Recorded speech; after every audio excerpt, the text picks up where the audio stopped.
Hello दोस्तों, आपका अपने यूट्यूब चैनल पढ़ाई 99 में स्वागत है। तो दोस्तों, आज हम देखेंगे हिंदी के 40 मोस्ट इम्पॉर्टेंट क्वेश्चन जो सभी परीक्षाओं के लिए इम्पोर्टेंट है। तो चलिए दोस्तों, शुरू करते हैं पहला क्वेश्चन। तो दोस्तों, यहाँ पे पहला क्वेश्चन आपके स्क्रीन पर। प्रति उपसर्ग हिंदी भाषा में किस भाषा से आया है? तो दोस्तों, आपको बताना है प्रति उपसर्ग हिंदी भाषा में किस भाषा से आया है। तो दोस्तों, इसका राइट आंसर आपको बताना है, गलत ना हो दोस्तों। तो दोस्तों, इसका राइट आंसर हो जाएगा ऑप्शन नंबर सी, संस्कृत। प्रति उपसर्ग संस्कृत भाषा से आया है। नेक्स्ट क्वेश्चन आपकी स्क्रीन पर। निम्न में से कौन सा कार्यालय से संबंधित पत्र नहीं है? तो दोस्तों, आपको बताना है कौन सा पत्र कार्यालय से संबंधित नहीं है। तो दोस्तों, प्रार्थना पत्र एक कार्यालय से संबंधित है, ये गलत हो जाएगा। प्रेस विज्ञप्ति ये भी कार्यालय से संबंधित है, ये भी गलत हो जाएगा। संपादक के नाम पत्र ये भी कार्यालय से संबंधित है। तो दोस्तों, जो निमंत्रण पत्र होता है ये कार्यालय से संबंधित नहीं होता है। तो इसका राइट आंसर हो जाएगा option number B. Next question आपके स्क्रीन पर। अखरोट शब्द किस विदेशी भाषा से आया है? तो दोस्तों, आपको बताना है अखरोट शब्द किस विदेशी भाषा से आया है। तो दोस्तों, इसका राइट आंसर बताइएगा, गलत ना होने पाए। तो दोस्तों, ये जापानी से नहीं आया है, ये फारसी भी नहीं है, ये रोमन भी नहीं है। तो दोस्तों, ये पश्तो से आया है। अखरोट शब्द पश्तो भाषा से है, जो विदेशी भाषा है। नेक्स्ट क्वेश्चन आपकी स्क्रीन पर। श्रृंगार का तत्सम शब्द है। तो दोस्तों, आपको बताना है श्रृंगार का तत्सम शब्द कौन सा है। तो दोस्तों, ये क्वेश्चन आपका गलत नहीं होना चाहिए, इसका जवाब सही बताइएगा। तो दोस्तों, यहाँ पे जो श्रृंगार है पहला वाला ये गलत है। श्रृंगार ये भी गलत है, श्रृंगार ये भी गलत है। तो दोस्तों, इसका राइट आंसर हो जाएगा इनमें से कोई नहीं। तो दोस्तों, श्रृंगार ऐसे लिखा जाता है, ये पूरा स्वर नहीं होता है। श्रृंगार में पूरा स्वर नहीं होता है। तो दोस्तों, इसका राइट आंसर ये रहता तो हो जाता, इसमें से कोई नहीं होगा। नेक्स्ट क्वेश्चन आपकी स्क्रीन पर। इनमें कौन सा शब्द मछली का पर्यायवाची है? तो दोस्तों, आपको बताना है इसमें कौन सा मछली का पर्यायवाची है। तो दोस्तों, इसका राइट आंसर बताइएगा। तो इसमें आप देखेंगे तोय निधि ये जल की पर्यायवाची है, ये नहीं होगा। अच्छी दोस्तों ये भी नहीं है। चपला जो है ये बिजली का पर्यायवाची, ये भी नहीं होगा। तो इसका राइट आंसर हो जाएगा झस। झस जो है मछली का पर्यायवाची है। नेक्स्ट क्वेश्चन है आपकी स्क्रीन पर। जो शब्द कौन सा सर्वनाम है? दोस्तों, आपको बताना है जो शब्द में कौन सा सर्वनाम है। तो दोस्तों, इसका राइट आंसर हो जाएगा संबंधवाचक सर्वनाम। जो शब्द संबंध को दर्शाता है, तो इसका राइट आंसर होगा संबंधवाचक सर्वनाम। नेक्स्ट क्वेश्चन है आपकी स्क्रीन पर। मल्हार अलापना मुहावरे का सही अर्थ है। तो दोस्तों, आपको बताना है मल्हार अलापना मुहावरे का सही अर्थ क्या होगा। तो दोस्तों, इसका राइट आंसर हो जाएगा ऑप्शन नंबर ए, चैन से जिंदगी काटना। इसका राइट आंसर होगा चैन से जिंदगी काटना। नेक्स्ट क्वेश्चन है आपकी स्क्रीन पर। किसी वस्तु को व्यवहार में लाना इसका आशय है। दोस्तों, आपको बताना है किसी वस्तु को व्यवहार में लाना इसका मतलब क्या होता है। तो दोस्तों, इसका राइट आंसर हो जाएगा प्रयोग में लाना। दोस्तों, इसका राइट आंसर होगा प्रयोग में लाना। नेक्स्ट क्वेश्चन आपकी स्क्रीन पर। निधन कपट किस संधि का भेद है? तो दोस्तों, आपको बताना है निधन कपट किस संधि का भेद है। तो दोस्तों, इसका राइट आंसर हो जाएगा विसर्ग संधि। विसर्ग संधि का ये भेद है। दोस्तों, इसका शब्द जो बनेगा वो बनेगा निष्कपट। नेक्स्ट क्वेश्चन है आपकी स्क्रीन पर। निम्न में से कौन सा शब्द स्वर का वर्गीकरण नहीं है?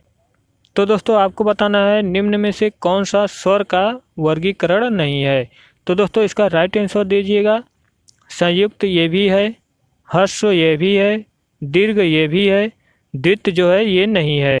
तो दोस्तों, इसका राइट आंसर हो जाएगा ऑप्शन नंबर डी। डी वाला सही हो जाएगा, द्वित। द्वित जो है स्वर का वर्गीकरण नहीं है। नेक्स्ट क्वेश्चन आपकी स्क्रीन पर।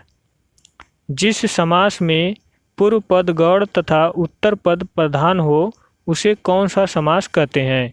तो दोस्तों, आपको बताना है जिस समास में पूर्व पद गौड़ तथा उत्तर पद प्रधान हो उसे कौन सा समास कहते हैं। तो दोस्तों इसका राइट आंसर आप फटाफट दीजिए।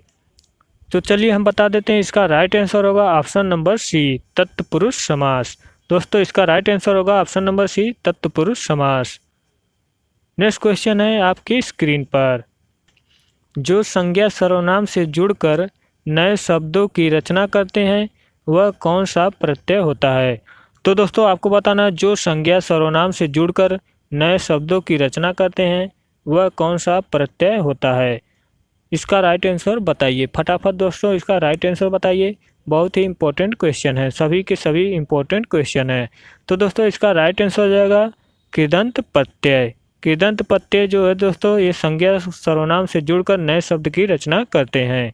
नेक्स्ट क्वेश्चन है आपकी स्क्रीन पर, ग्रंथि का तत्भव शब्द है। तो दोस्तों आपको बताना है, ग्रंथि का तत्भव शब्द कौन सा इसमें सही है। तो दोस्तों इसका राइट आंसर बताइएगा। बहुत से लोग समझते हैं कि ये आसान है, लेकिन यही परीक्षा में आपको बहुत कठिन हो जाता है। तो चलिए दोस्तों इसका राइट आंसर आपको बताना है। तो दोस्तों इसमें कोई भी सही नहीं है, इसमें इसका तद्भव कोई भी सही नहीं है। तो इसका राइट आंसर होगा इसमें से कोई नहीं। इस यहाँ पे दोस्तों चंद्र बिंदु होता तो सही हो जाता। तो दोस्तों इसलिए इसमें कोई नहीं है।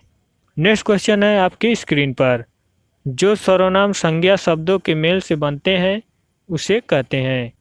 तो दोस्तों जो सर्वनाम संज्ञा शब्दों के मेल से बनते हैं उसे कहते हैं। तो दोस्तों इसमें बताना है आपको उसको क्या कहते हैं। फटाफट इसका आंसर दीजिए दोस्तों। तो दोस्तों इसका राइट आंसर हो जाएगा संयुक्त सर्वनाम। उसे संयुक्त सर्वनाम कहते हैं दोस्तों, ऑप्शन नंबर ए राइट हो जाएगा। नेक्स्ट क्वेश्चन है आपकी स्क्रीन पर, जिस क्रिया का प्रभाव कर्म पर पड़ता है उसे क्या कहते हैं। जिस क्रिया का प्रभाव कर्म पर पड़ता है उसे क्या कहते हैं। तो दोस्तों इसका राइट आंसर दे दिए फटाफट। दोस्तों यदि चैनल में नए हैं तो चैनल को सब्सक्राइब कर लीजिए और साथ में बेल आइकन को भी दबा लीजिए, ताकि हमारी वीडियो आप तक पहुंचती रहे। तो दोस्तों इसका राइट आंसर हो जाएगा सकर्मक क्रिया। जिस क्रिया का प्रभाव कर्म पर पड़ता है उसे सकर्मक क्रिया कहते हैं, ऑप्शन नंबर सी राइट हो जाएगा। नेक्स्ट क्वेश्चन है आपकी स्क्रीन पर, मनोभाव के अनुसार हटो। शब्द यहाँ पे दोस्तों में रहेगा। शब्द में कौन सा विस्मयादि बोधक है। तो दोस्तों आपको बताना है, मनोभाव के अनुसार हटो शब्द में कौन सा विस्मयादि बोधक है। तो दोस्तों इसका राइट आंसर आपको बताना है। तो दोस्तों यहाँ पे संबंध को तो नहीं बता रहा है, यहाँ पे विस्मय भी नहीं है, यहाँ पे धिक्कार भी नहीं कर रहा है, ये चेतावनी दे रहा है आपको। तो दोस्तों ये आपको चेतावनी दे रहा है, इसलिए इसका राइट आंसर हो जाएगा ऑप्शन नंबर डी। हटो का मतलब चेतावनी आपको दे रहा है। नेक्स्ट क्वेश्चन है आपकी स्क्रीन पर, तुम दिन भर घूमते रहते हो। भर शब्द में कौन सा अव्यय है। तो दोस्तों आपको बताना है भर शब्द में कौन सा अव्यय है। तो दोस्तों इसमें विस्मयादि बोधक तो नहीं है और संबंध बोधक भी नहीं है। तो दोस्तों संयोजक भी नहीं है। ये दोस्तों भर शब्द जो है ये निपात है। तो दोस्तों इसका राइट आंसर होगा ऑप्शन नंबर सी निपात। दोस्तों निपात 8 प्रकार के होते हैं, याद रखिएगा निपात 8 प्रकार के होते हैं। नेक्स्ट क्वेश्चन है आपकी स्क्रीन पर, तृष्णा के विपरीतार्थक शब्द का चयन कीजिए। तो दोस्तों आपको बताना है तृष्णा का विपरीतार्थक यानी कि विलोम शब्द कौन सा होगा। तो दोस्तों इसका राइट आंसर फटाफट बताइएगा, गलत मत कीजिएगा दोस्तों। तो दोस्तों इसका राइट आंसर होगा वितृष्णा। तृष्णा का विपरीतार्थक शब्द वितृष्णा होगा। नेक्स्ट क्वेश्चन है आपके स्क्रीन पर, मेरे हाथ में लेखनी है, वाक्य में कौन सा प्रसर्ग है। तो दोस्तों आपको बताना है मेरे हाथ में लेखनी है, वाक्य में कौन सा प्रसर्ग है। मतलब कि आपको इसमें कारक बताना है, मतलब कि दोस्तों आपको इसमें कारक बताना है। तो दोस्तों इसका राइट आंसर होगा अधिकरण। अधिकरण का मतलब होता है में या पर, जहाँ पे आता है वहाँ पे अधिकरण होता है। तो यहाँ पे दोस्तों में है, तो यहाँ पे हो जाएगा आपका राइट आंसर अधिकरण। नेक्स्ट क्वेश्चन है आपकी स्क्रीन पर, निम्न शब्दों में कौन सा शब्द संबंधवाची है। तो दोस्तों आपको बताना है इसमें कौन सा शब्द संबंध को दर्शाता है। तो दोस्तों देवी संबंध को नहीं दर्शाता, देवता भी नहीं दर्शाता, देव भी नहीं दर्शाता। तो इसका राइट आंसर होगा दैवी। दैवी संबंध को दर्शाता है, इसलिए इसका राइट आंसर होगा दैवी। ऑप्शन नंबर बी सही हो जाएगा। नेक्स्ट क्वेश्चन है आपके स्क्रीन पर, व्युत्पत्ति के आधार पर संज्ञा के कितने भेद होते हैं। तो दोस्तों आपको बताना है व्युत्पत्ति के आधार पर संज्ञा के कितने भेद होते हैं। तो दोस्तों इसका राइट आंसर हो जाएगा ऑप्शन नंबर डी, 3 प्रकार की होती है। संज्ञा मुख्य रूप से 3 प्रकार की होती है। नेक्स्ट क्वेश्चन है आपकी स्क्रीन पर, निम्नलिखित में कौन सा शब्द पुल्लिंग है। तो दोस्तों आपको बताना है निम्नलिखित में से कौन सा शब्द पुल्लिंग है। तो दोस्तों इसका राइट आंसर आपको बताना है, इसको गलत मत कीजिएगा दोस्तों। तो दोस्तों इसका राइट आंसर होगा दीपक जो है स्त्रीलिंग है, रात भी स्त्रीलिंग है, वर्षा भी स्त्रीलिंग है, विधुर जो है दोस्तों पुल्लिंग है। यदि किसी पुरुष की पत्नी नहीं है तो उसे विधुर कहा जाता है। तो यहाँ पे राइट आंसर हो जाएगा option number D. Next question है आपकी स्क्रीन पर, वह शाम को घर जाएगा वाक्य में अर्थ का कौन सा भेद है। तो दोस्तों आपको बताना है इसमें वह शाम को घर जाएगा इसका कौन सा अर्थ होगा, मतलब ये भेद आपको बताना है। तो दोस्तों इसका राइट आंसर बताइएगा, गलत मत कीजिएगा दोस्तों यहाँ पे संभावनार्थ तो नहीं है। अगर संभावनार्थ तब होता जब वो कहता कि वह शाम को घर जा सकता है। तो दोस्तों यहाँ पे राइट आंसर हो जाएगा ऑप्शन नंबर ए, निश्चयार्थ, यानी कि वह निश्चित ही घर जाएगा। नेक्स्ट क्वेश्चन है आपकी स्क्रीन पर, जिस वाक्य में 2 या 2 से अधिक स्वतंत्र उपवाक्य हों और संयोजकों द्वारा जुड़े हों वह कहलाता है।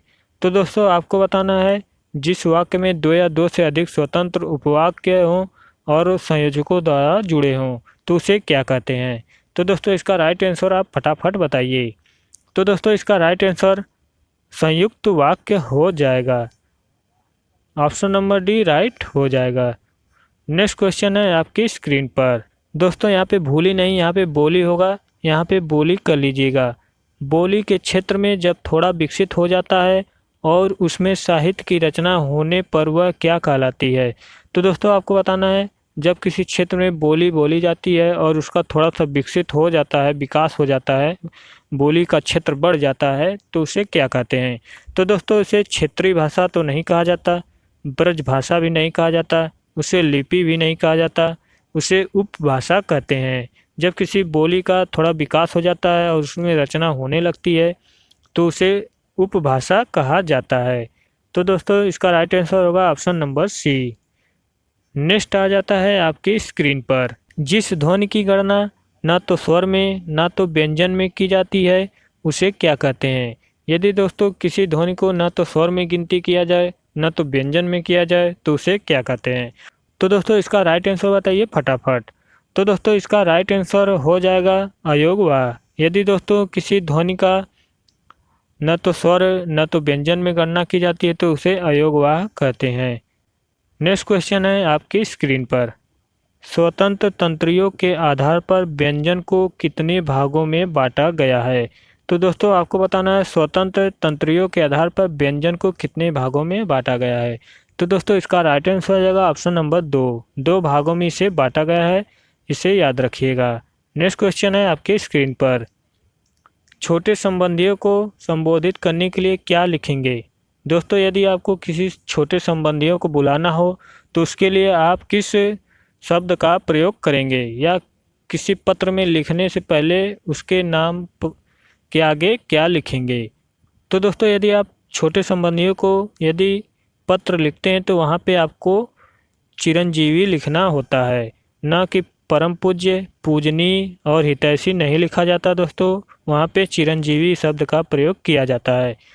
नेक्स्ट क्वेश्चन है आपकी स्क्रीन पर, इनमें से कौन से देवनागरी लिपि की ध्वनि नहीं है।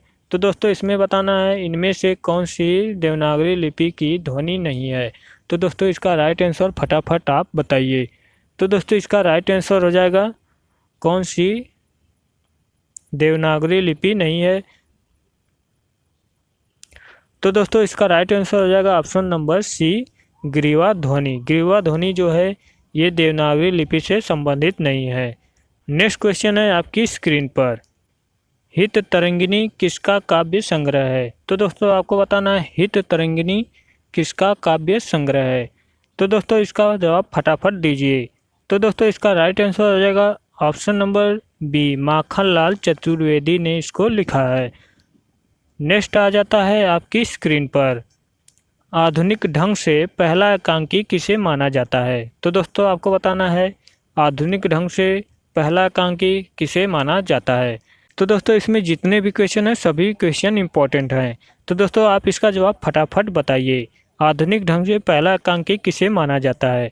तो दोस्तों इसका राइट आंसर हो जाएगा ऑप्शन नंबर ए, बादल की मृत्यु को आधुनिक ढंग से पहला एकांकी माना जाता है। नेक्स्ट क्वेश्चन आ जाता है आपके स्क्रीन पर, केशव दास द्वारा रचित आध्यात्मिक ग्रंथ का नाम क्या है? तो दोस्तों आपको बताना है केशव दास द्वारा रचित आध्यात्मिक ग्रंथ कौन सा है? तो दोस्तों इसका राइट आंसर फटाफट बताइए, गलत मत कीजिएगा दोस्तों। आपको हिंदी में कम से कम 35 क्वेश्चन सही करने हैं। तो दोस्तों इसका राइट आंसर हो जाएगा ऑप्शन नंबर बी, विज्ञान गीता। विज्ञान गीता केशव द्वारा रचित आध्यात्मिक ग्रंथ है। नेक्स्ट क्वेश्चन है आपके स्क्रीन पर, हिंदी साहित्य का आधुनिक काल सामान्यतया कब से माना जाता है? तो दोस्तों आपको बताना है हिंदी साहित्य का आधुनिक काल कब से माना जाता है। इसको तो दोस्तों गलत मत कीजिएगा, ये बहुत आसान क्वेश्चन है। तो दोस्तों इसका राइट आंसर हो जाएगा ऑप्शन नंबर सी, 1850 को हिंदी साहित्य का आधुनिक काल माना जाता है। नेक्स्ट क्वेश्चन है आपके स्क्रीन पर, शुद्ध वाक्य का चयन कीजिए। तो दोस्तों आपको बताना है इसमें से कौन सा शुद्ध वाक्य है। तो दोस्तों यहाँ पे लिखा है दो लड़का इधर आ रहे हैं। तो दोस्तों ये गलत हो जाएगा, यहाँ पे लड़के होता तो सही होता, ये गलत है। दो लड़के इधर आ रहे हैं, तो दोस्तों यहाँ पे भी गलत है, यहाँ है होना चाहिए, है लिखा है। दो लड़के इधर आते हैं, तो दोस्तों ये भी गलत है, दो लड़के इधर आ रहे हैं। दोस्तों इसका राइट आंसर हो जाएगा option number D. Next question है आपकी स्क्रीन पर, शुद्ध वाक्य का चयन कीजिए। दोस्तों इसमें भी आपको शुद्ध वाक्य बताना है। तो दोस्तों इसमें चलिए देख लेते हैं, हम आपसे कहा था। यहाँ पे दोस्तों ये गलत है, यहाँ पे कहा था, यहाँ ये गलती है। हमने आपसे कहा था, यहाँ पे दोस्तों कहा था, ये भी गलत है।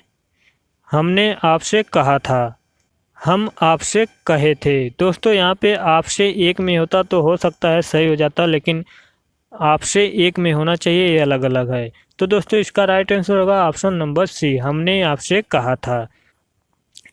नेक्स्ट क्वेश्चन है आपकी स्क्रीन पर, शुद्ध वाक्य का चयन कीजिए। तो दोस्तों इसमें भी आपको शुद्ध वाक्य बताना है।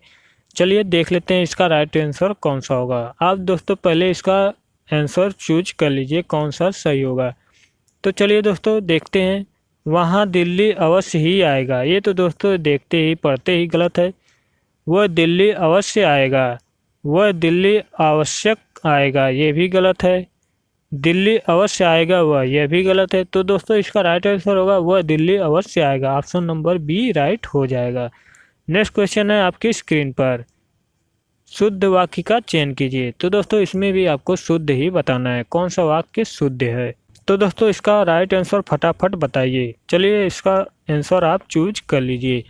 तो चलिए दोस्तों हम आपको बताते हैं, एक कविताओं के पुस्तक मुझे चाहिए। तो दोस्तों ये तो गलत है। एक कविता की एक पुस्तक मुझे दो। दोस्तों ये भी गलत है। कविता की एक पुस्तक मुझे दे दो। तो दोस्तों ये भी गलत है। कविताओं की एक पुस्तक मुझे दीजिए। तो दोस्तों इसका राइट आंसर होगा ऑप्शन नंबर डी, कविताओं की एक पुस्तक मुझे दीजिए। नेक्स्ट क्वेश्चन है आपकी स्क्रीन पर, दीपा पौधों को पानी दे रही है, इसमें कौन सा काल है। तो दोस्तों आपको बताना है, दीपा पौधों को पानी दे रही, इसमें कौन सा काल है। तो दोस्तों आपको हम बता दें, काल 3 प्रकार के होते हैं, भूतकाल, भविष्यकाल और वर्तमान काल। इसके भी कई भेद हैं दोस्तों, आगे हम किसी वीडियो में आपको बता देंगे। तो चलिए दोस्तों इसका राइट आंसर फटाफट दीजिए, दीपा पौधों को पानी दे रही है, इसमें कौन सा काल है। तो दोस्तों इसमें अपूर्ण भूतकाल है, अभी ये कार्य पूरा नहीं हुआ है, इसलिए ये अपूर्ण भूतकाल है। नेक्स्ट क्वेश्चन है आपकी स्क्रीन पर, कौन सा शब्द ऐहिक शब्द का विलोम है। तो दोस्तों आपको बताना है कौन सा शब्द ऐहिक शब्द का विलोम है। तो दोस्तों ये राइट आंसर बताइएगा। इसका 40वां क्वेश्चन लास्ट है, ये गलत मत कीजिएगा। तो दोस्तों ऐहिक शब्द का विलोम पारलौकिक होता है। याद रखिएगा दोस्तों, ऐहिक शब्द का विलोम पारलौकिक हो जाएगा। नेक्स्ट क्वेश्चन है दोस्तों, इसका जवाब आपको कमेंट करके बताना है। निम्न विकल्पों में इच्छु शब्द का तद्भव है। तो दोस्तों आपको इच्छु शब्द का तद्भव बताना है। दोस्तों यदि वीडियो पसंद आई हो तो लाइक और शेयर जरूर कीजिएगा, और चैनल में नए हैं तो चैनल को सब्सक्राइब कर लीजिए और साथ में बेल आइकन को दबा लीजिए, ताकि हमारी वीडियो आप तक पहुंचती रहे। तो चलिए दोस्तों, मिलते हैं अगली वीडियो में। नमस्कार।